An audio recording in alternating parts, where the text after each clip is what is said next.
Everyone, welcome to my channel Arpita রেসিপিতে তোমাদের সবাইকে ওয়েলকাম। আজকে বানাচ্ছি সম্পূর্ণ নিরামিষভাবে তৈরি ফুলকপি আলুর কষা। এর জন্য এখানে কড়াইতে তেল দিয়ে তেলটা ভালো করে গরম করে নিয়েছি।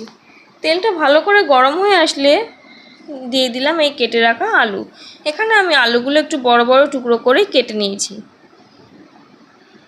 এখানে আলুটা ভাজার সময় আমি অল্প পরিমাণ নুন দিয়ে দিলাম, আর তার সঙ্গে দিয়ে দিচ্ছি হলুদ গুঁড়ো।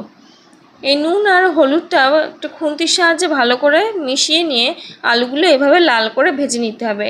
আলু ভাজা হয়ে গেলে একটা বাটিতে তুলে রাখছি। এবারে ওই তেলের মধ্যে এই ফুলকপিগুলো ভেজে নেব।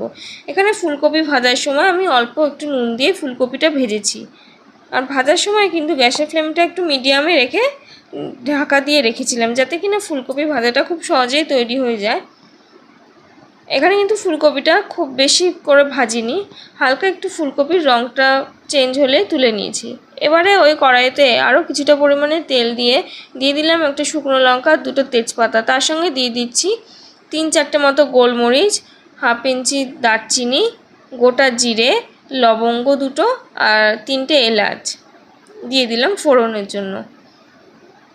এই ফোড়নের থেকে সুন্দর গন্ধ বেরোলে দিয়ে দেব একটা বেটে রাখা মশলা।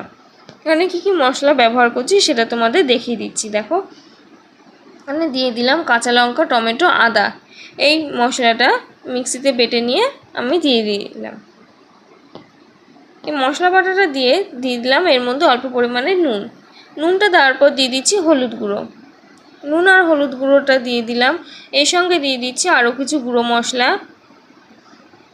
যেমন দিচ্ছি জিরের গুঁড়ো, ধনের গুঁড়ো, আর দিচ্ছি কাশ্মীরি লঙ্কার গুঁড়ো। দিয়ে অল্প পরিমাণে একটু জল দিয়ে দেব, যাতে কিনা মশলাটা পুড়ে না যায়।